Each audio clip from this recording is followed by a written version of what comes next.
Greetings and welcome to another edition of Political Empire. I'm your host, Kim Pierceall with the Press Enterprise and PE.com. We're going to be talking a little bit about Riverside County's effort to get more money for their managers. And we're also going to talk about a contentious decision in the federal government right now, whether or not to have scooping tankers or tankers that are air tankers essentially used for firefighting purposes. So first, more money for managers. Riverside County supervisors granted pay raises to prosecutors and sheriff's department staff so that managers won't make less than the people they supervise. The Board of Supervisors voted unanimously to grant raises to non-unionized senior staff in the sheriff's department, district attorney's office, and other departments. Sheriff Stan Stiff and District Attorney Paul Zellerbach urged supervisors to approve the pay hike, saying that they were needed to avoid a situation in which managers earn less than the people they supervised. The raises will cost about $1.6 million this fiscal year. And now we're going to talk a little bit about whether or not it's better to shower or to scoop in firefighting purposes. We've got Ben Goat, our Washington correspondent, on the line. Ben, thanks so much for being here today. Great to be here. Fantastic. So it's granted a vague headline. We'll go into a little bit, but there hasn't been much consensus among federal agencies as to the advantages of fighting fires by air. But to add to the debate, now there's a new report that says that water scooping airplanes would better serve firefighting than air tankers. This is as the U.S. Forest Service is trying to get its hands on tankers being retired by the Pentagon. So there's a lot going on. Of course, it impacts us because we've got lots of wildfires. Let's talk about what's going on. So what's the latest, Ben?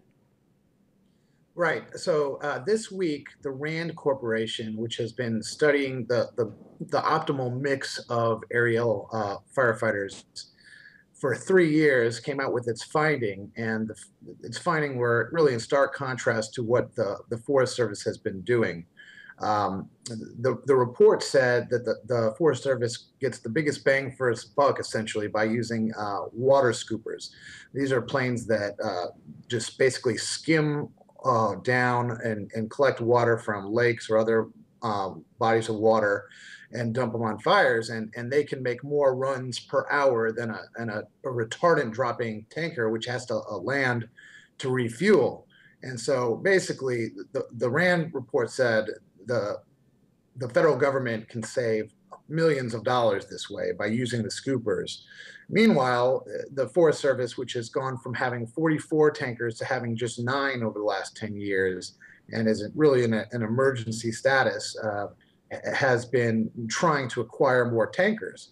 And I spoke with Forest Service Chief Tom Tidwell, who said, you know, we don't necessarily agree with the findings of the RAND report, and we're going to keep on pushing for tankers. So that's been the debate so far this week. And there have been new developments as well in regards to the U.S. Forest Service's pursuit of those tankers, correct? Yeah, that's right. Late last week, Senator Dianne Feinstein, Senator McCain, and Senator Nelson of Florida introduced legislation that would basically take 14 C-27Js. These are smaller than the usual air tankers, but can drop about, they could be outfitted to drop about 1,500 gallons of retardant on fires.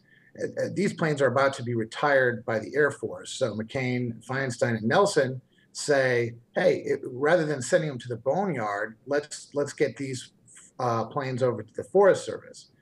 Tidwell from the Forest Service really likes the idea. And then this week, Ken Calvert of Corona sponsored House legislation to do the same thing.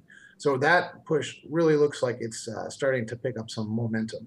Well, Ben, thanks so much for joining us to give us the update on that. And hopefully we'll see you again soon with an even newer update on what's going on with the fire tankers. And thank you for joining us for another edition of Political Empire. We'll see you tomorrow.